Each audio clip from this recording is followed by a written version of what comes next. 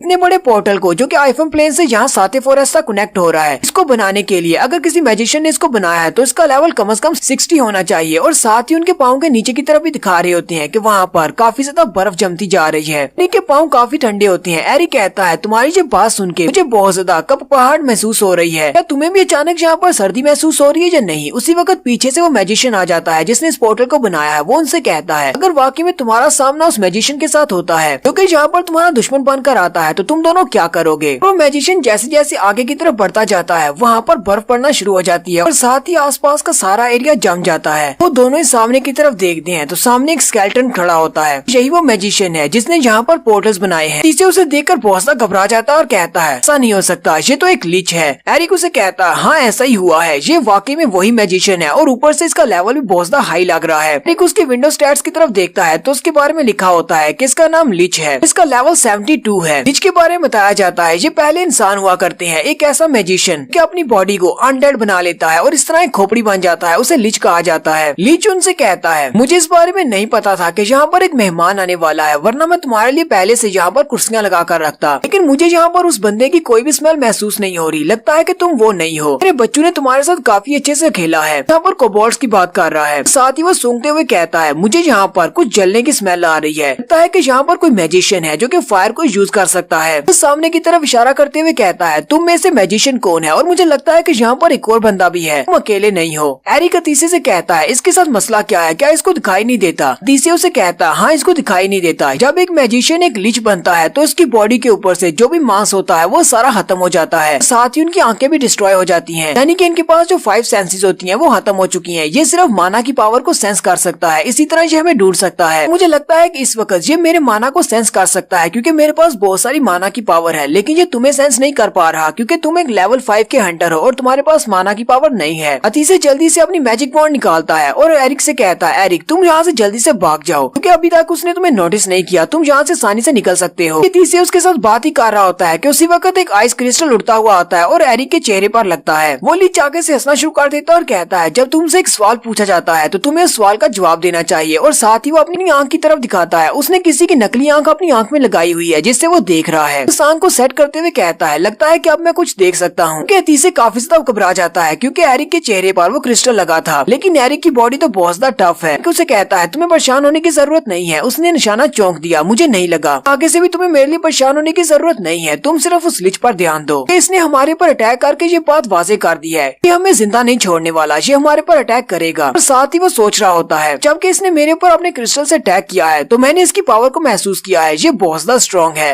अतीसे जिस लेवल पर है ये इसको नहीं हरा पाएगा। यहाँ पर लीच उन दोनों को एक कहानी सुनाता है। वो उन्हें कहता है, जब मैं एक इंसान हुआ करता था तब मैंने अपने कोलीग से पूछा कि एक मैरिड कपल क्या होता है। मेरे कोलीग ने मुझे जवाब दिया, मैरिड कपल एक ऐसा कपल होता है कि जहाँ पर हस्बैंड देखता है वाइफ को भी वहीं पर देखना चाहिए, या जहाँ पर वाइफ देखती है हस्बैंड को भी वहीं पर देखना चाहिए, इसलिए उन दोनों को एक मैरिड कपल कहते हैं। लीच कहता है, और मैं उसकी इस कहानी से इतना ज्यादा इंस्पायर्ड हुआ मैंने उन दोनों की आंखें निकाल ली। वो अपनी दोनों आंखों के बारे में बता रहा होता है। वो उन्हें कहता है, मेरी एक आंख जेम्स की है और दूसरी आंख कैटरीना की है। ये दोनों ही हस्बैंड एंड वाइफ हैं, इसलिए मैंने इन दोनों को अपनी आंखों में लगा दिया है। अब मैं जहाँ पर देखता हूँ दोनों एक ही जगह पर देखते हैं। असल में मैंने कैटरीना को प्रपोज किया था, लेकिन कैटरीना ने मेरे प्रपोजल को रिजेक्ट करते हुए जेम्स से शादी कर ली। फिर मैंने इन दोनों की आंखें निकाल दी। उसी वक्त अतीसे अपने फायर बॉल से उसके ऊपर अटैक करता है। लीच अपनी मैजिक को यूज करते हुए सामने एक आइस की शील्ड बनाता है और साथ ही उसे कहता है, मैं तुम्हें एक इतनी इंटरेस्टिंग कहानी सुना रहा हूँ जो कि मेरी जिंदगी का सच्चा वाकया है, लेकिन तुम मेरी बात ही नहीं सुन रहे। उसके आसपास दिखाते हैं अतीसे ने उसके ऊपर बहुत सारे अटैक्स किए होते हैं। इसके इर्द गिर्द बहुत सारी फायर होती है। लीच उसे कहता है, अब जबकि तुम्हें पता चल चुका है कि तुम अपनी फायर से मुझे नहीं हरा सकते तो फिर गिव अप कर दो। एरिक अतीसे से कहता है, अतीसे तुम्हें क्या हुआ, तुम उसके ऊपर डायरेक्टली अटैक क्यों नहीं कर रहे, उसके इर्द गिर्द अटैक क्यों कर रहे हो। अतीसे उसे कहता है, मैं तो उसके ऊपर डायरेक्टली अटैक कर रहा हूँ, लेकिन उसका माना बहुत ज्यादा पावरफुल है जो कि मेरे माना को गाइड कर रहा है और उसको बेंड कर देता है। लीच भी अतीसे से कहता है, इस लड़के ने बिल्कुल ठीक कहा, तुम यहाँ पर सिर्फ अपना टाइम वेस्ट कर रहे हो, तुम्हारी पावर इतनी ज्यादा पावरफुल नहीं है, ना ही तुम अपनी मैजिक की आउटपुट में एक एम्बर को ऐड कर सकते हो। लेकिन फिर भी ये बहुत ही अच्छी बात है कि तुम्हारे पास काफी अच्छी फायर पावर है, इसलिए मैं तुम्हारे साथ थोड़ी देर के लिए खेलूंगा और उसके बाद तुम दोनों को मार डालूंगा। अतीसे जल्दी से अपनी शॉटगन को लोड करता है और एरिक से कहता है, हालांकि मेरा लेवल काफी हाई है, लेकिन मैं चाहता हूँ कि तुम यहाँ से भाग जाओ। और साथ ही वो अपनी शॉटगन से क्रिस्टल को शूट करता है जो कि सीधा जाकर लीच की बॉडी में लगता है। अतीसे से कहता है, मैं तुमसे पहले भी कह चुका हूँ कि ये सब कुछ बिल्कुल बेकार है, लेकिन जैसे ही वो उस क्रिस्टल की तरफ देखता है तो वो क्रिस्टल एक्टिवेट होता है और वहाँ पर एक जबरदस्त धमाका होता है। और उसी वक्त एरिक और अतीसे वहाँ से पीछे की तरफ भागना शुरू करते हैं। एरिक पीछे की तरफ देखता है और कहता है, अभी क्या हुआ, वहाँ पर इतना बड़ा धमाका कैसे हुआ, पहले तो वो सारी की सारी फायर उसके करीब नहीं जा रही थी। अतीसे भागते हुए उसे कहता है, असल में मैंने उसके ऊपर अपनी शॉटगन से अटैक किया, उसे लगा शायद एक फिजिकल अटैक है, ये कोई बुलेट है या फिर कोई तीर है। लीच के ऊपर फिजिकल अटैक्स बिल्कुल बेकार होते हैं, वो मार नहीं सकता, इसलिए उसने मेरे अटैक को ब्लॉक करने की कोशिश भी नहीं की। लेकिन उसे नहीं पता था कि उसके ऊपर एक क्रिस्टल लगा हुआ है जो कि मेरी माना की पावर के साथ फट सकता है। अतीसे एरिक से कहता है, चलो जल्दी से हम लोग साथे फॉरेस्ट के अंदर चले जाते हैं, क्योंकि वहाँ पर बहुत सारी माना की पावर है, इसलिए वो हमें वहाँ पर सेंस नहीं कर पाएगा, हम लोग उससे आसानी से बच सकते हैं। लेकिन जैसे वो दोनों वहाँ से भाग रहे होते हैं उसी वक्त एरिक को कुछ महसूस होता है। एरिक कहता है, मुझे डर महसूस हो रहा है। एरिक कहता है, नहीं, ये डर की फीलिंग नहीं है, मुझे ऐसा महसूस हो रहा है जैसे कि मुझे किसी ने पकड़ लिया है। मुझे ऐसा लग रहा है जैसे कि हम लोग यहाँ से बाहर की तरफ भाग रहे हैं, लेकिन हम लोग भाग नहीं रहे, हम लोग अभी भी उस लीच के कंट्रोल में हैं। वो दोनों भागते हुए वहीं पर रुक जाते हैं, क्योंकि उन दोनों के सामने एक बड़ी सी आइस की दीवार बन जाती है और उसका नाम क्रेविस डोम होता है। वो आइस की दीवार एक गोल दायरे में बन रही होती है और वो ऊपर की तरफ कवर होते होते बिल्कुल एक डोम शेप की बन जाती है। एरिक और अतीसे दोनों उस डोम के अंदर ट्रैप हो जाते हैं। जैसे वो डोम कंप्लीट हो जाता है उसके अंदर बर्फ गिरना शुरू हो जाती है। एरिक कहता है, पहली बात तो यह है कि हम लोग इस बड़े से डोम के अंदर ट्रैप हो चुके हैं और ऊपर से इसके अंदर बर्फ पड़ रही है। अतीसे उसे कहता है, चलो ठीक है, ये बात मान लेता हूँ कि तुमने मुझे उस दीवार के साथ टकराने से बचा लिया, लेकिन यहाँ पर हैरान होने की जरूरत नहीं है, क्योंकि वो लीच अभी भी हमारे सामने खड़ा है और हम लोगों ने यहाँ पर अपनी बॉडी टेम्परेचर को बढ़ाया नहीं, हम लोग यहाँ पर बर्फ में जमकर मर जाएंगे। अतीसे जल्दी से अपनी छड़ी के ऊपर अपनी फायर पावर को एक्टिवेट करता है अपनी बॉडीज को गर्म करने के लिए, लेकिन वो फायर पावर उसी वक्त बुझ जाती है। अतीसे कहता है, यहाँ पर जितना भी माना है वो सारे का सारा इससे ठंडा हो गया है। एरिक उसे कहता है, अतीसे क्या तुमने आग जला ली या नहीं, चलो जल्दी करो। अतीसे उसे कहता है, मैं यहाँ पर आग नहीं जला सकता, क्योंकि यहाँ पर जितना भी माना है वो सारा का सारा बर्फ से जम गया है, मैं उस माना को यूज नहीं कर पा रहा। एरिक उसे कहता है, अब तुम्हारी इस बात का क्या मतलब है। यहीं पर फिर से लीच की एंट्री होती है। लीच उसे कहता है, चलो मैं तुम्हें समझाता हूँ, हर मैजिक के लिए माना की अलग टाइप्स होती है। फायर को इग्निट करने के लिए माना चाहिए होता है, जबकि आइस मैजिक के लिए अलग माना चाहिए होता है। ये दोनों ही माना की पावर से एक दूसरे के बहुत अपोजिट है, और यहाँ पर जो ज्यादा पावरफुल होगा वही इस सारे माना को यूज करते हुए अपने मैजिक को परफॉर्म कर पाएगा। और यहाँ पर स्ट्रॉन्ग मैं हूँ। मैंने तुम लोगों को यहाँ पर एक थ्योरी बताई है, तुम्हें मेरा ये लेसन कैसा लगा। वो हमारे प्रैक्टिकल की बारी है, चलो तो प्रैक्टिकल के लिए कौन पहले आएगा। वो सामने की तरफ अपना हाथ करता है और एक फ्रीजिंग स्टॉर्म मूव को यूज करते हुए बहुत सारी आइस को उन दोनों के ऊपर फेंक देता है। बिल्कुल एक स्नो स्टॉर्म की तरह का होता है, सामने की तरफ से बहुत सारी आइस आ रही होती है। एरिक कहता है, ये ठंडी हवा तो बहुत ज्यादा ठंडी है, लेकिन ये इतनी ज्यादा ठंडी नहीं है कि मैं बर्दाश्त न कर पाऊँ। वो इसलिए क्योंकि मेरी स्ट्रेंथ बहुत ज्यादा है और मेरे स्टैट्स भी काफी ज्यादा हाई है। लेकिन अतीसे का क्या, मुझे नहीं लगता कि वो इस सारी ठंड को बर्दाश्त कर पाएगा। लीच हंसता हुआ आगे बढ़ता है और कहता है, कैसा महसूस हो रहा है, चलो मुझे बताओ। मैंने सुना है कि जब लंग्स के अंदर हवा जम जाती है बहुत ज्यादा दर्द होता है, क्योंकि मेरे पास तो लंग्स है है ही नहीं, मुझे कुछ भी महसूस नहीं होता। तो मुझे बताओ कि तुम्हें कैसा महसूस हो रहा है, कि तुम्हारी बॉडी अंदर से फ्रीज हो रही है। अगर तुम दोनों यहाँ पर बहुत ही आसानी से बेहोश हो जाओगे तो मैं तुमसे वादा करता हूँ मैं तुम्हारे ऊपर कोई भी ऐसा एक्सपेरिमेंट नहीं करूंगा जिससे तुम्हें बहुत ज्यादा दर्दनाक मौत मिले। अतीस तो वहाँ पर नीचे गिर जाता है जबकि एरिक वहीं पर खड़ा होता है। एरिक कहता है मुझे नहीं लगता कि ये लीच अतीसे को इतनी जल्दी मारने वाला है क्योंकि इसे इसके ऊपर एक्सपेरिमेंट करने हैं। मैं इंतजार करता हूँ जैसे ही अतीसे बेहोश हो जाएगा उसके बाद मैं जल्दी से इसको मार डालूंगा। लेकिन मुझे अतीसे के सामने अपनी स्ट्रेंथ को शो नहीं करवाना क्योंकि मैं यहाँ पर एक नॉर्मल इंसान की तरह रहना चाहता हूँ। उसी वक्त अतीसे उसे कहता है एरिक प्लीज मुझे माफ कर देना, मैंने तुमसे वादा किया था कि मैं तुम्हें बचाऊंगा। साथ ही वो अपनी छड़ी को उठाता है जिसके ऊपर क्रिस्टल लगा हुआ है। वो अपनी छड़ी को अपनी बॉडी के अंदर दंसा देता है जिससे वो सारी की सारी माना की पावर उसकी बॉडी के अंदर चली जाती है। एरिक काफी हैरान होता है और उसे कहता है ये तुम क्या कर रहे हो, तुम अपने ही मैजिक को अपने ऊपर क्यों यूज कर रहे हो। जबकि लीच आगे से हंसना शुरू कर देता है और कहता है मुझे ये बहुत ज्यादा पसंद आया, ये लड़का तो बहुत ज्यादा हिम्मत वाला है। इस लड़के ने अपने बॉडी टेम्परेचर को फ्रीज होने से बचाने के लिए अपने ही फायर मैजिक को अपनी बॉडी के ऊपर यूज कर लिया है। लगता है कि ये लड़का पागल हो गया है, लेकिन फिर भी मैं इस बात से काफी हैरान हूँ कि इसने अपनी माना की पावर को अपनी बॉडी के अंदर इंजेक्ट किया है, लेकिन फिर भी ये सही सलामत है, ये मरा क्यों नहीं। एरिक उसे कहता है अतीसे ये तुम क्या कर रहे हो, इसे तुम मर भी सकते थे। अतीसे उसे कहता है ये तुम्हारे लिए आखिरी मौका है, मैं तुम्हें सिर्फ एक ही चांस दूंगा, तुम्हें यहाँ से भागना होगा। यहाँ पर जो कुछ भी होने वाला है तुम्हें उसे सीक्रेट रखना है और जैसे ही यहाँ पर दीवार में कोई होल हो तो यहाँ से भाग जाना, पीछे मुड़कर मत देखना। एरिक चिल्लाकर उसे कहता है अपनी बकवास बंद करो, तुम्हें क्या लगता है कि तुम इस लीच को हरा सकते हो, तुम कुछ भी नहीं कर सकते। लेकिन अतीसे चिल्लाकर उसे कहता है मुझसे वादा करो जैसे ही तुम्हें इस दीवार के अंदर एक होल नजर आएगा तुम यहाँ से भागोगे, पीछे मुड़कर नहीं देखोगे। एरिक उसे कहता है ठीक है मैं तुमसे वादा करता हूँ। अतीसे आगे बढ़ जाता है और कहता है एरिक तुम्हारा बहुत बहुत शुक्रिया। लीच अतीसे से कहता है चलो फिर दिखाओ मुझे इस बार तुम्हारे पास कौन सा स्पेशल मैजिक है जो तुम मुझे दिखाने वाले हो। अतीसे के हाथ में 3 छड़ियाँ होती हैं। अतीसे उन तीनों छड़ियों को अपने हाथ में पकड़ता है और उसके सामने जाकर कहता है खुद ही गैस करके देख लो, और उन छड़ियों को ऊपर की तरफ फेंक देता है। वो छड़ियाँ जैसी ऊपर जाकर टूटती हैं तो उन तीनों के आपस में टकराने से एक जबरदस्त धमाका होता है। वो धमाका वाकई में बहुत ज्यादा जबरदस्त होता है जिसकी वजह से लीच भी पीछे वाली दीवार से जाकर गिरता है। गिरने के बाद वो लीच सोच रहा होता है आखिर ये करना क्या चाहता था। इसने यहाँ पर बहुत सारे डीमन स्टोन्स को फोड़ दिया जिससे बहुत बड़ा धमाका हुआ। तो ये इन सारे धमाकों की मदद से दीवार में एक होल करने की कोशिश कर रहा है जो कि बेकार है, वो नहीं कर पाएगा। यहाँ पे जहाँ पर एक स्मोक स्क्रीन बना रहा है लेकिन उसका कोई फायदा नहीं, मैं उसे सेंस कर सकता हूँ। फिर आखिर उस लड़के ने इस बड़े से मैजिक अटैक को यूज क्यों किया है। लीच कहता है चलो फिर सामने की तरफ देखते हैं अपनी माना को डिटेक्ट करने की पावर को यूज करते हुए। तो सामने की तरफ देखता है तो सामने बहुत सारा माना की पावर होती है। लीच कहता है लगता है कि उस धमाके की वजह से आसपास काफी सारा माना फैला हुआ है, इसलिए मुझे कुछ भी साफ दिखाई नहीं दे रहा। पर यहाँ पर उस मैजिशियन का भी कोई भी ट्रेस नहीं है। लगता है कि अपने ही फायर अटैक की वजह से वो मैजिशियन मारा गया है। तो बड़े ही अफसोस की बात है कि मैं उस मैजिशियन के साथ अभी थोड़ी देर और खेलना चाहता था। आजकल मेरे साथ कुछ भी सही नहीं हो रहा। मैंने एक पोर्टल बनाया था आइफन डंजन से यहाँ तक, लेकिन वो डंजन भी गायब हो चुकी है। मुझे लगता है कि उस मैजिशियन को छोड़कर अब मुझे उस लेवल 5 वाले हंटर के साथ जाकर खेलना चाहिए। वो जैसे ही पीछे की तरफ मुड़ता है तो उसी वक्त पीछे से एक बड़ा सा ड्रैगन निकालता है जो कि उसे खाने की कोशिश करता है। तो उस बड़े ड्रैगन को देखने के बाद एरिक सोच रहा होता है अब मुझे पता चला कि उस दिन जंगल के अंदर जब मुझे महसूस हुआ था कि वहाँ पर एक बहुत बड़ा मॉन्स्टर है, को देखने के लिए मैं वहाँ पर गया था तो वहाँ पर मुझे अतीसे मिला था जो कि नंगा पुंगा खड़ा था। असल में अतीसे ही वो ड्रैगन है। एरिक हैरान होकर उसके सामने खड़ा होता है और उसे कहता है अतीसे क्या तुम वाकई में एक ड्रैगन हो। अतीसे उसे कहता है मैं तुम्हें सारी बात डिटेल में तो नहीं बता सकता लेकिन तुम्हें मेरे पर भरोसा करना होगा। हाँ मैं एक ड्रैगन हूँ लेकिन मैं एक अच्छा ड्रैगन हूँ, मैं तुम्हें प्रोटेक्ट करूंगा। लीच भी अपने आप को उसके अटैक से बचाकर ऊपर हवा में चला जाता है और साथ ही वो कहता है ऐसा कैसे हो सकता है, ये तो एक ड्रैगन है। और साथ ही वो कहता है बहुत ज्यादा अमेजिंग, मैंने पहले कभी एक जिंदा ड्रैगन को नहीं देखा और ऊपर से ये ड्रैगन सिर्फ एक बच्चा है जो कि सिर्फ 100 साल का है। इसीलिए तो मैं बहुत ज्यादा हैरान हो रहा था कि आखिर इस मैजिशियन के पास इतनी ज्यादा फायर पावर कहाँ से आई। तो असल में ये एक ड्रैगन है जो कि अपनी मैजिशियन फॉर्म में था यानी ह्यूमन फॉर्म में था। और मैंने सुना है कि रेड ड्रैगन्स बहुत ज्यादा स्पेशल होते हैं, जैसे ही वो पैदा होते हैं उसी वक्त वो अपने मुंह से फायर निकालना शुरू कर देते हैं। अतीसे उसे कहता है अपनी बकवास बंद करो, तुम्हें ड्रैगन्स के बारे में कुछ भी नहीं पता, तुमने सिर्फ कहानियां किसे सुने हुए हैं। लीच उसे कहता है हाँ तुमने बिल्कुल ठीक कहा कि मैंने एक ड्रैगन को पर्सनली नहीं देखा, ना ही मैं ड्रैगन्स के बारे में ज्यादा कुछ जानता हूँ, लेकिन अब मेरे पास एक ड्रैगन को जानने का बहुत ही अच्छा मौका है क्योंकि मेरे सामने एक लाइव ड्रैगन है जिसके ऊपर मैं एक्सपेरिमेंट कर सकता हूँ। साथ ही वो अपने आइस मैजिक को यूज करते हुए अतीसे के ऊपर अटैक करता है और कहता है मैंने अपना प्लान चेंज कर दिया है, अब मैं तुम्हारे साथ खेलूंगा नहीं बल्कि मैं तुम्हें डायरेक्टली मार डालूंगा क्योंकि एक ड्रैगन को मारने पर बहुत सारे एक्सपीरियंस पॉइंट्स मिलते हैं जिसकी वजह से मैं लेवल अप कर सकता हूँ। लीच अटैक करने के बाद उसी तरफ देख रहा होता है कि क्या उसने ड्रैगन को अपनी आइस से जमा दिया या नहीं। उसी वक्त एक फायर अटैक निकलता है और सीधा लीच को जाकर लगता है, इसकी वजह से लीच फिर से पीछे जाकर दीवार के साथ जाकर गिरता है। लीच कहता है एक ड्रैगन चाहे कितना ही छोटा क्यों ना हो, एक ड्रैगन तो ड्रैगन ही रहता है, ये काफी स्ट्रॉन्ग है। लिच को उसके अटैक्स की वजह से कोई भी फर्क नहीं पड़ रहा, क्योंकि लिच तो पहले से ही मरा हुआ है और उसकी बॉडी को डिस्ट्रॉय नहीं किया जा सकता। लिच कहता है अब मुझे क्या करना चाहिए। मैंने इसको बर्फ के अंदर फ्रीज करके देख लिया, लेकिन ये ड्रैगन इस तरह नहीं मरेगा। अब मैं कौन सा मेथड यूज कर सकता हूँ। अतीसे लिच के ऊपर अटैक करने के बाद ऊपर वाली दीवार की तरफ अपनी फायर पावर को निकाल रहा होता है ताकि वो ऊपर सुराख कर सके। यहाँ पर काफी सारी बर्फ पिघलती है, लेकिन वो सारी की सारी नहीं पिघल रही। ये कहता है इसकी हीट तो बहुत ज्यादा पावरफुल है, इसने लिच की आइस को भी पिघला दिया है, लेकिन ये इससे दीवार के अंदर सुराख नहीं बना पाएगा। तीसरे को भी इस बात का पता होता है कि वो आइस काफी ज्यादा स्ट्रॉन्ग है, इसलिए वो अपनी सारी फायर पावर को कंप्रेस करता है और सामने की तरफ एक जबरदस्त और पावरफुल फायर बीम छोड़ता है। लिच उसकी फायर बीम के बिल्कुल सामने होता है। लिच कहता है इसने अपनी सारी फायर पावर को कंप्रेस कर लिया है ताकि वो सिंगल पॉइंट के ऊपर हिट कर सके। लिच उस अटैक के ऊपर से जंप करता है और कहता है तुम्हारा अटैक बिल्कुल सीधा साधा था, तुम्हें क्या लगा था कि इस अटैक के साथ तुम मुझे हिट कर सकते हो, लेकिन असल में अतीसे ने अपनी उस फायर बीम को पीछे दीवार के ऊपर छोड़ा होता है ताकि वो उसके अंदर एक सुराख कर सके और वहाँ से एरिक को भगा सके। लिच उसे कहता है क्या तुम ये बात भूल चुके हो, यहाँ पर सारे का सारे माना को मैं कंट्रोल कर रहा हूँ, चाहे तुम कितनी ही पावरफुल अटैक क्यों ना कर लो, तुम मेरी इस डोम की दीवार को नहीं तोड़ पाओगे, इसलिए बेकार की कोशिश करना बंद करो, तुम्हारी माना की पावर कंज्यूम हो जाएगी, यहाँ तक कि तुम दीवार में सुराख नहीं कर पाओगे और इससे पहले ही मर जाओगे। मुझे नहीं लगता कि कोई भी यहाँ पर बिला वजह मरना चाहेगा, तुम ऐसा क्यों कर रहे हो, यहाँ पर अपनी बहुत सारी माना की पावर को यूज कर रहे हो, बहुत ज्यादा माना को यूज करने से भी तुम मर सकते हो, लेकिन तुम ऐसा क्यों कर रहे हो, कहीं ऐसा तो नहीं कि तुम इस लेवल 5 के हंटर को बचाना चाहते हो। अतीसे एरिक से कहता है एरिक मैं उस दीवार को मेल्ट नहीं कर पाया और ना ही सामने वाली दीवार में सुराख कर पाया हूँ, क्या तुम ठीक हो। एरिक उसे कहता है हाँ मैं बिल्कुल ठीक हूँ, तुम्हें मेरे लिए परेशान होने की जरूरत नहीं है, तुम्हें बस उस लिच के ऊपर ध्यान देना है, अपना ध्यान उधर रख सकता हूँ। और साथ ही एरिक सोच रहा होता है अब जबकि अतीसे एक बड़ा सा ड्रैगन बन गया है, एक ड्रैगन को हराना काफी ज्यादा मुश्किल हो सकता है, इसलिए मुझे लगता है कि लिच मेरे ऊपर अटैक करेगा और बिल्कुल ऐसा ही होता है। लिच अपने कुछ आइस क्रिस्टल्स को एरिक के ऊपर अटैक करने के लिए सामने की तरफ भेजता है। एरिक अपनी तलवार पे हाथ डालता है और जैसे ही उन आइस क्रिस्टल्स को ब्लॉक करने लगता है, उसी वक्त अतीसे अपने ड्रैगन वाले हाथ को सामने करता है और उन सारे आइस क्रिस्टल्स को ब्लॉक कर लेता है। और एरिक से कहता है आखिर तुम सोच क्या रहे हो, तुम सिर्फ एक लेवल 5 के हंटर हो, तुम यहाँ पर मरना चाहते हो, जल्दी से मेरे पीछे आकर छुपो। एरिक फिर से चिल्लाकर उसे कहता है मैंने तुमसे कहा ना कि जाकर तुम लिच के साथ फाइट करो, तुम्हें मेरा ध्यान रखने की जरूरत नहीं है, मैं अपना ध्यान रख सकता हूँ। ये देखकर लिच को भी कंफर्म हो जाता है कि अतीसे उस लड़के को बचा रहा है और वो बार बार उनके ऊपर आइस क्रिस्टल से अटैक करता है और कहता है तुम दोनों का प्यार देखकर मैं तो लाजवाब हो गया, तुम इन सारे के सारे अटैक्स को बहुत ही आसानी से ब्लॉक कर सकते हो, लेकिन इस इंसान को बचाने के लिए तुम अपनी बॉडी को सामने कर रहे हो और इन सारे के सारे अटैक्स को अपनी बॉडी के ऊपर ले रहे हो बिना इनको ब्लॉक किए। आखिर ऐसा किसने सोचा था कि एक ड्रैगन एक इंसान की जान बचाएगा। मुझे लगता है कि इस इंसान ने तुम्हारा ब्रेन वॉश किया है, अब फिर ये तुम्हारा मास्टर है। तीसरे ने एरिक को अपनी बॉडी के साथ कवर किया होता है, जबकि लिच उसके ऊपर अपने आइस क्रिस्टल से अटैक कर रहा होता है। तीसरे सोच रहा होता है हालांकि मैं एक ड्रैगन फार्म में हूँ, लेकिन फिर भी मेरा लेवल अभी भी 70 तक नहीं पहुँचा, सिर्फ लेवल 52 पर हूँ, मैं लिच को नहीं हरा सकता। उसी वक्त दीवार के अंदर भी दिखाते हैं, उस आइस वॉल के अंदर तीसरे ने अपने एक क्रिस्टल वाली छड़ी को दंसाया होता है, साथ ही उसको इग्निट कर देता है। जैसे ही वो क्रिस्टल तक आग पहुंचेगी वो फट जाएगा और वहाँ पर एक सुराख होगा, यहाँ से वो एरिक को यहाँ से निकाल सकता है। नीचे अटैक करना बंद करता है और तीसरे से कहता है अब जबकि तुम एक ड्रैगन हो तो मुझे लगता है कि तुम इस इंसान को सिर्फ इसलिए बचा रहे हो कि तुम बाद में से एक स्नैक के तौर पर खाने वाले हो, तुम ये नहीं चाहते कि तुम अपने स्नैक को मेरे साथ शेयर करो, इसलिए तुम इसको बचा रहे हो। ये बात सुनते ही तीसरे बहुत ज्यादा गुस्सा हो जाता है और कहता है अपनी बकवास बंद करो और साथ ही अपनी फायर पावर से उसके ऊपर अटैक करता है। वहीं ग्राउंड के ऊपर नीचे भाग रहा होता है, जबकि वो उसके ऊपर बार बार अपनी फायर बॉल्स के साथ अटैक कर रहा होता है। भागते हुए उससे कहता है तुम एक ड्रैगन हो, फिर तुम इंसानों जैसी बातें क्यों कर रहे हो। लिच उससे कहता है हम दोनों ही यहाँ पर जानते हैं कि हम लोग इंसानों से बहुत ज्यादा पावरफुल हैं, तुम एक ड्रैगन हो और मैं एक लिच हूँ, यानी कि हम दोनों ही इंसान नहीं हैं, हम इंसानों पर राज कर सकते हैं इस सारी पावर के साथ, तो फिर इन कमजोर इंसानों को प्रोटेक्ट करने का क्या फायदा। ये सारे इंसान बहुत ज्यादा वीक हैं, लेकिन फिर भी तुम ड्रैगन्स को और हम लिच को छुप कर रहना पड़ता है। मुझे नहीं लगता कि हमें इनके ऊपर राज करना चाहिए, हमें बाहर होना चाहिए और इन्हें हमसे डर कर छुपना चाहिए, और हो सके तो इन सभी इंसानों को हमारी पूजा करनी चाहिए। और यहीं पर अतीसे उसे पकड़ लेता है और उसे एक जबरदस्त पंच मारते हुए पीछे वाली दीवार में दंसा देता है। और अतीसे भी काफी ज्यादा थक चुका है क्योंकि काफी सारे क्रिस्टल उसकी बॉडी के अंदर दंसे हुए हैं, लेकिन लिच को तो उसके पंच से जरा भी फर्क नहीं पड़ा। वो ऊपर से नीचे की तरफ गिरता और कहता है एक ड्रैगन का पंच तो वाकई में बहुत ही पावरफुल है, लेकिन ये थोड़ा सा और भी ज्यादा पावरफुल हो सकता था अगर तुम्हारा लेवल थोड़ा सा हाई होता, लेकिन तुम्हारे पंच में तो बिल्कुल भी जान नहीं है। जबकि एरिक सोच रहा होता है अतीसे अब जल्दी भी करो और जल्दी से बेहोश हो जाओ ताकि मैं यहाँ पर इसको मार सकूं। अतीसे एरिक से कहता है मुझे एक बात बताओ, क्या तुम्हें मुझसे डर लग रहा है अब जबकि तुम्हें पता है कि मैं एक ड्रैगन हूँ। एरिक उसे कहता है नहीं, मुझे तुमसे डर क्यों लगेगा। फिर मैं तुम्हें सच्ची बात बताऊं तो मैंने कुछ ऐसे मॉन्स्टर्स भी देखे हैं हैं जिनका साइज तुमसे बहुत ज्यादा था। ये यहाँ पर हेल डॉग्स की बात कर रहा है जिनका साइज वाकई में इस ड्रैगन से बहुत ज्यादा बड़ा था। एरिक उसे कहता है अगर मैं तुम्हारे साइज को उनके साथ कंपेयर करूँ तो तुम उनके मुकाबले में बहुत ज्यादा क्यूट हो। और साथ ही उस मैजिकल वांड की तरफ भी दिखा रहे होते हैं जिसके आगे क्रिस्टल लगा है और वो क्रिस्टल तक आग बहुत ही जल्दी पहुँचने वाली है। अतीसे उससे कहता है एरिक तुमने तो कहा था कि तुम्हारे होम टाउन में कोई भी ड्रैगन्स नहीं है, फिर तुमने ऐसे कौन से बड़े मॉन्स्टर को देख लिया है जो कि एक ड्रैगन से बड़ा हो। फिर वो एरिक से कहता है मैं तुम्हारे होम टाउन को देखना चाहता हूँ लेकिन अब मुझे लगता है कि मेरा टाइम जहाँ पर खत्म होने वाला है, मेरी एनर्जी खत्म हो चुकी है, लेकिन मैं चाहता हूँ कि तुम अपने वादे को पूरा करो जो तुमने मुझसे किया था कि तुम यहाँ से भाग जाओगे। उसी वक्त पीछे वाली दीवार में वो माना क्रिस्टल फटता है और वहाँ पर एक सुराख बन जाता है। लिच भी इस बात से काफी हैरान होता है और कहता है लगता है कि तुमने मेरी दीवार के अंदर एक सुराख कार ही लिया है, तुम तो वाकई में बहुत बड़े जीनियस हो। आइस वॉल को सिर्फ अंदर की तरफ से ही तोड़ा जा सकता है। अतीसी एरिक से कहता है जरा पीछे देखो, एक बड़ा होल है, तुम यहाँ से भाग सकते हो इससे पहले कि जो अपनी दीवार को दोबारा से रिपेयर कर ले। एरिक उसे कहता है तो फिर तुम्हारा क्या होगा। अतीसी उसे कहता है मुझे अभी लिच को रोकना है वरना ये तुम्हें मार डालेगा और यहाँ से निकलने नहीं देगा। क्या तुम अपना वादा भूल चुके हो? तुमने कहा था कि तुम यहाँ से जाओगे, तो अब जल्दी करो और यहाँ से भाग जाओ। एक पीछे की तरफ मुड़ता और कहता है मुझे लगता है कि अतीसी का यही प्लान है, वो इस लिच के साथ तब तक फाइट करेगा जब तक वो मर नहीं जाता ताकि वो मुझे यहाँ से भगा सके। एरिक कहता है मैं बाहर चला जाता हूँ और बाहर जाकर इस सारी सिचुएशन को देखता हूँ, ऐसे ही अतीसी बेहोश होगा मैं अंदर आकर इस लिच को मार डालूंगा। लिच फिर से अपनी पावर्स को यूज करता है और अपनी दीवार को रिपेयर कर रहा होता है और उसे कहता है तुम ड्रैगन तो वाकई में कमाल के हो, तुमने एक इंसान को बचाने के लिए अपनी जान को खतरे में डाल दिया और यहाँ पर मरने को तैयार हो। मैंने पहले किसी ड्रैगन और इंसान का इतना प्यार नहीं देखा। साथ ही उस होल की तरफ भी दिखाते हैं लिच अपने उस होल को दोबारा से रिपेयर कर रहा है। न सिर्फ उस होल को रिपेयर कर रहा है बल्कि बाहर की तरफ आसमान के ऊपर दिखाते हैं उस डोम के ऊपर वाली साइड पे लिच ने आसमान के ऊपर बहुत सारे आइस क्रिस्टल्स बनाए होते हैं क्योंकि एक लार्ज स्केल अटैक होता है। अगर एरिक वहाँ से बाहर निकलेगा तो उन सारे के सारे क्रिस्टल्स के गिरने की वजह से वो उन क्रिस्टल से मर जाएगा। एरिक जैसे उस डोम से बाहर निकलता है वो अपने सारे क्रिस्टल्स को ऊपर से नीचे की तरफ गिरा देता है। एरिक ऊपर की तरफ देख रहा होता है और कहता है ये सब कुछ गलत कहाँ पर हुआ? क्या ये तब गलत हुआ था जब मैंने सोचा था कि मैं लिच के पहले अटैक को ब्लॉक कर सकता हूँ? या फिर ये गलत तब हुआ जब मैंने इसको इस बारे में नहीं बताया कि मुझे पहले से पता है कि वहाँ पर जो इंसान लटका हुआ है वो पहले से मरा हुआ है? या फिर ये सब कुछ गलत तब हुआ जब मैंने इसको ये नहीं बताया कि मुझे लिच के लेवल के बारे में पता है कि उसका लेवल 72 है, मैंने आगे बढ़कर इसका साथ नहीं दिया? यहाँ पे ये सब कुछ गलत तब हुआ जब मैंने ये फैसला किया था कि अब मैं एक आम इंसान की जिंदगी गुजारना चाहता हूँ, मैं एक हंटर बना नहीं रहना चाहता। उसी वक्त एरिक के सामने काफी सारे ब्लड के ड्रॉप्स गिरते हैं। एरिक उस सारे ब्लड को देखकर काफी हैरान होता है। जैसे ही वो सामने की तरफ देखता है तो उसके ऊपर अतीसी होता है। अतीसी ने अपनी बॉडी के साथ फिर से उसे कवर किया होता है और वो सारे के सारे आइस क्रिस्टल्स उसकी बॉडी के अंदर आकर धंसे होते हैं।